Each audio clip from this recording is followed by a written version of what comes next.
Hello, everybody. Haven't been in here in a while. Just looked at my YouTube channel and haven't posted one of these since September 28th of this past year, 2020. Lots happened since then. Had the election, if you want to call it that. Um, there's been just so much going on. You had the election, then you had the battle after the election, then you had you know Trump and all the stuff, and then the quote unquote attack on the Capitol, and on the 6th of January. It's just you know that's just a brief summary, but the rhetoric carried on after the election from the third, the night of the third till you know before he left office, after he left office, they were still wanting to impeach him, even after he left office, which isn't even, I don't think that's even legal some, based on the Constitution. I think it was Article 4 of the Constitution. The matter of impeachment only uh, applies to sitting presidents. So, you know, crazy times we live in. So, um, really, I don't even know where to start. I mean, there's been, you know, I guess 4 months since I've posted one of these, and I could go on for hours and hours and hours about all the different topics that have happened between then and now, and it's just absolute insanity. Um, but now Biden's in, and even though he made a statement along the lines of, you can, about executive orders in particular, you can rule by executive order, but only if you're a dictator or something like that. And now he's signed, I can't even count how many executive orders he signed, but after he said that, um, he then stated that he was going to do, I think it was 100 executive orders in the first 100 days. That completely against what he previously said. So good old Biden, flip flopper. Democrats, they tend to be the biggest flip floppers. And I'm not going to say the Republicans haven't flip flopped, um, but that's a really obvious one. The Dems flip flopped like on the whole border fence, border wall back in 2014 and 2012, 2014. They were all for like a border fence, a border wall. Back when that was just a more when they were in power, when Obama was in power and stuff. They were all for putting up some kind of border barrier of some kind, and then when Trump came in, the second he got in, it's the most racist thing you could possibly do is put up a border wall or something like that. So you know, flip flop, flip flop all day long, flip flip flip while I sing this song. It's just I you know the world has gone absolutely crazy, and then you have the like today, well yesterday, the whole Myanmar thing, where basically Myanmar is very similar to what we went through. There was an election, it was contested. I guess the military was wanting to uh, do like a coup against, against the person. And of course, the Dominion voting machines were involved in that election too. That's contested. So the military was wanting to do a coup, and then now Biden says that he's going to step in and not allow it to happen. He's going to try to stop the opposing party, which, if you look at it in comparison to to what we're going through here, that would have been basically if Trump would have risen up and and gone against, the whole Biden election debacle, which, I'm not going to say too much about that, or this video will be, banned or demonetized, or not that I get anything out of any of this anyway. I've literally made zero money off of YouTube. I'm just doing this just to do it.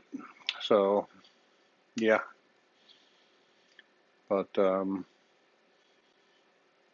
other than that, I've started podcasting on another platform. I'm not going to really mention what it is right now.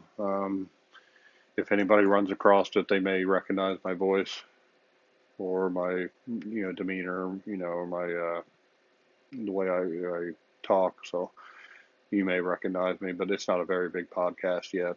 We're looking to get it bigger and do more with it. So it's me and a friend. So yeah, it's fun. We bought a Rodecaster Pro mixing board, and it has four inputs for four local mics, but then it also has a Bluetooth capability where you can pair your phone up to it and have people call in from whether it's on Cell or Skype or Signal, any of those other apps, and you can bring them into the conversation. So that's pretty neat. And I guess if you had a Signal group, which, my other platform does have a Signal group, you can literally call everybody and have like the group's sort of small right now. It's just 8, local friends where I live here. Um, but I can get everybody in there if I want to, and it could be, 4 local people and 8 more in the group. We could have 12 people on a podcast at once. Not that we would do that necessarily, but it's possible. So it's the technology is amazing. I was just thinking earlier tonight how things have changed. I'm in my mid 40s, but just how things have changed since back when I first got into computers when I was a kid, 6, 7, 8 years old, and then I took a little break for a couple of years, and then got back into them when I was about 14, 15, 16, and then I've been in them constantly ever since. Just the way the technology's changed is just dramatic.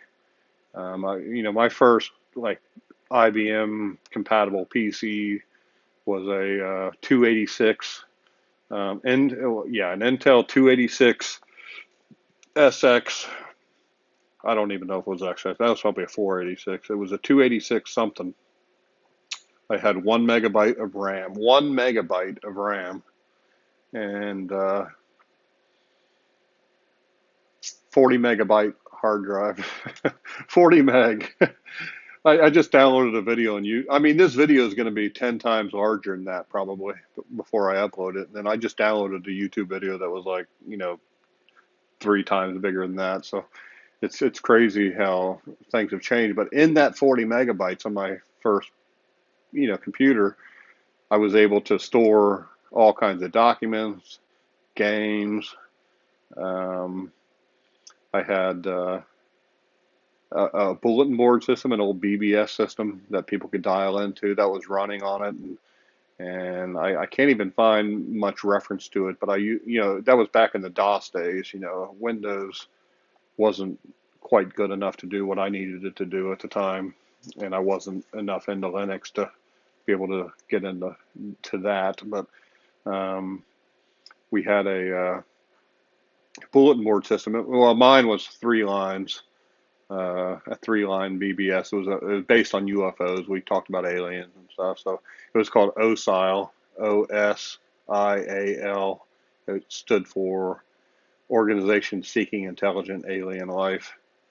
And so it was mostly just files that I found on the internet about, just UFO topics, different magazines, like online magazines, which were just text files. They weren't even like PDFs. They were just literally text files, um, formatted. And there was some ASCII, not ANSI graphics. ANSI was color and stuff. These were ASCII graphics. So different characters to make, pictures and stuff just using text, and that's still something people do on Facebook and different like Twitter and text messages and things like that. People still use a lot of those characters to make pictures. So, and I met a lot of people on there, a lot of really cool people from all walks of life. I haven't really talked about this much to anybody else, but I met a guy. He ran another bulletin board system. Well, he sort of ran a bulletin board, but he dialed into mine, and we became friends. But he ended up going on to. Well, at the time, he did commercials for a local attorney, computer, CGI, early CGI. So it was like almost cartoonish commercials where, it was for and like his big client was an accident attorney up in Dayton, Ohio. So he did these commercials where like a little car was going down the street, like an animated car, and it like ran or somebody rear-ended him, and he, called the attorney and got a settlement and everything, and I ended up having to use that attorney later on after I got into an accident. Um, but it was sort of neat. But I became friends with that guy, and after he did that, he sold his company, I think, to the attorneys for many millions of dollars um, to continue doing their marketing, their TV marketing and stuff back in the late '90s. Um, and then he ended up moving out to, I think, Vancouver in Canada, and he ended up working for Hollywood Studios. He did I think it was the endoskeleton for not the Terminator movie, but there was a TV series with Sarah Connor, and it was a female Terminator. He did the endoskeleton, I think, for that. He did the Blade with Wesley Snipes. He did a lot of the special effects in Blade and a number of other things. So that's just one of the people I met. Um, my first, I guess, quote unquote, real girlfriend back when I was in my teens. I met her. She dialed into my BBS, and we hooked up and hung out for a couple months and stuff. And then let's see. And then just, the old BBS parties, you would have like a community, everybody dialed into everybody else's BBS. And, there were system operators, sysops, who we were sort of like the leaders, of our own little fiefdom uh, in the cyber world. So we would have these BBS parties and meet up, and so we were, so we had a higher status, I guess. We were sort of a higher caste than everybody else. Then you had the normal users that would come, and it was just neat, meeting people in real life, and it's sort of an atmosphere that's gone from the internet these days. I mean, most of the people online, them personally. You knew them first before you friended them or uh, followed them on, Twitter or Instagram. But back in those days, it was a challenge just to get your phone number out. So like, when I dialed into another BBS and I had my signature, and like I'd post a message, I'd leave my BBS's phone number and my signature, and then somebody would call mine, and they might pass it on to some other friends. And when you have two or three phone lines, you're a pretty decent bulletin board. So you would have two or three people dialing in at the same time. They would be chatting back and forth between themselves, and there were some other quote unquote romances that happened on my system. Like at the middle of the night, there was a guy and a girl. They would dial in, and they would.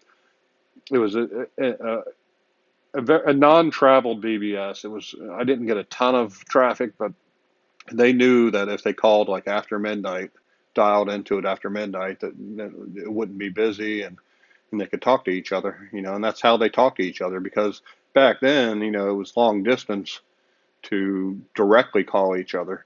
But where I was in Ohio, I was what was called local long distance from further north where she lived, and I was also local long distance to the south where he lived, and so we were, it sort of linked them, before there was an internet, like a commercial internet. So that was sort of neat just to sort of see the evolution.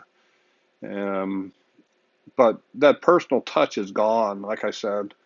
Um, there was, back then it was just random souls, dialing into a system in the dark of night, or even in the middle of the day, whatever. But it's sort of let me keep the image going here. But random souls dialing into systems in the dark of night, and running across each other, and you could type a command and see who else was online, and you could request a chat, and it was very mysterious and very uh,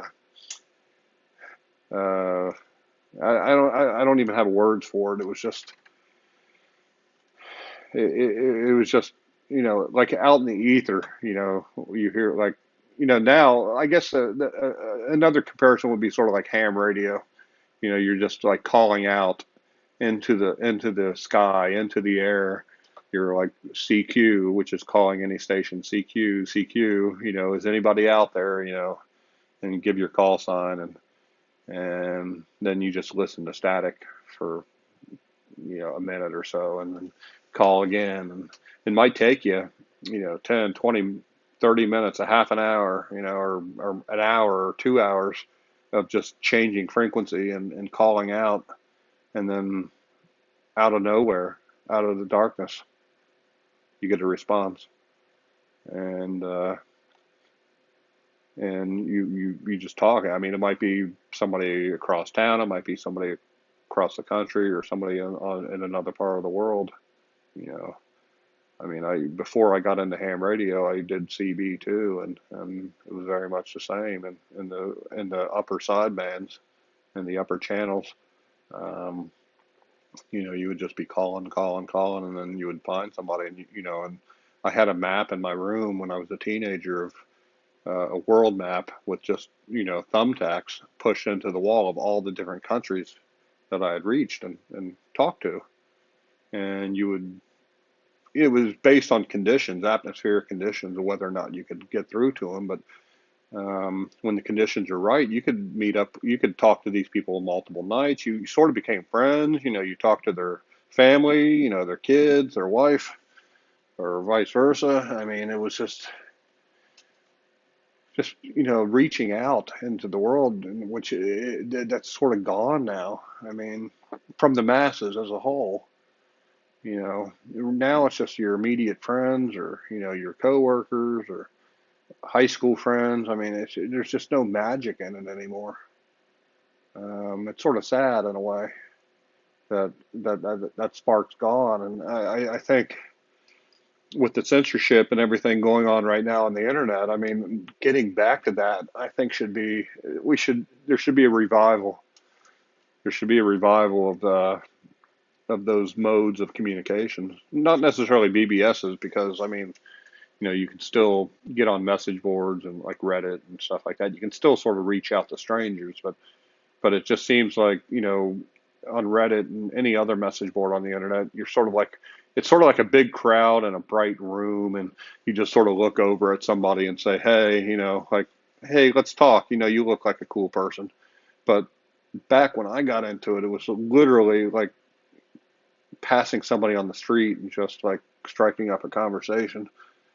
Just faces coming and going, just passing by, and you might just happen to stop one of them, or you just might happen to make eye contact and strike up a conversation. So it was different, even though there's still a lot of random people out there. It's not the same.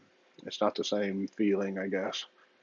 um, I wish I could articulate it a little bit better, but I've been up all day, I'm tired, and I've been working and so on. Been thinking of some ideas for my other podcasts, which I will mention at some point, but I'm just sort of keeping it uh, disconnected from who I am. You all here on YouTube know my name and everything, so I'm just trying to keep it sort of on the down low until it takes off or whatever. So, but yeah, so that's I've been thinking a lot just tonight about the technology, like I just talked about, and how it's advanced, and just astronomically from those old 286s, which I don't even think those first processors had like more than a million transistors in them. And then now, we have the new, like for example, the Mac M1 chip, which, if I'm not mistaken, it has like billions of transistors. It's exponentially more powerful than the machines I first started using back in the 90s. Um, Even in the 2000s and stuff, I think it was like millions or tens or hundreds of millions of transistors, and now I think we're literally up to billions. I guess I can't look it up. I'm recording it on my phone, but um, and then that's just the first generation of the M1. What's the M1X or the M2 or the M3 going to look like? What's the desktop version or the bigger multi-core? Because the M1 is like I think it's a quad core. It's either quad or, yeah, it's a quad core, I believe, with 8 GPUs and like 16 neural links, neural chips in it. So and then also the RAM itself, which you get like 4 or 8 gig of RAM or whatever in those laptops. That's built into it as well. So it's literally, as they say, a system on a chip. Um, so they can shrink this thing down. I mean, the Mac laptops aren't that big to begin with, and most of it inside the case, it's the battery. The battery takes up a good portion, like under the keyboard and everything of the case, and then up around the speakers where the screen flips up. That's where the actual motherboard is, and it's thin. It's just a long, thin board with a bunch of chips and stuff. So yeah, I mean, if they took it all out and had like an external power supply, you could literally have like a full power Mac and something probably the size of I don't know, of a phone. Something about that size. You could have a full power computer with all the bells and whistles, as long as you plugged it in externally. So to dissipate the heat, keep the heat source outside the case. So. I'm not going to go on much longer. I'm up to about 22 minutes now. I do these uncut, so I'm not going to edit it or anything. But it's good to be back on. I mean, I've just been busy, over the holidays with family, and got a couple new work projects that I've been keeping busy on, and so on and so forth. So that's about it. When I have another night and I can get some more, you know, coherent thoughts together, I'll make a list and have some talking points and stuff. So that's about it. Everybody have a good night. Peace out.